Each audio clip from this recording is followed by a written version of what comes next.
Pendidikan adalah proses pembelajaran yang bertujuan untuk mengembangkan potensi diri, sehingga kita dapat memahami dan menerapkan pengetahuan, keterampilan, serta nilai-nilai yang dibutuhkan dalam kehidupan sehari-hari.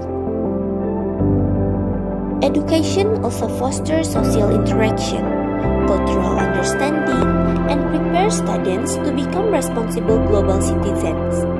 As a transformative force, it empowers learners to pursue their passion, achieve their goals, and contribute positively to society.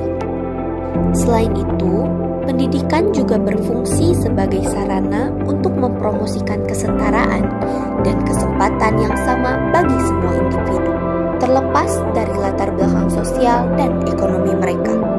Saya, Mahagaisani Melody Putri, 15 tahun, finalis Putra Putri Pendidikan Jawa Barat tahun 2025.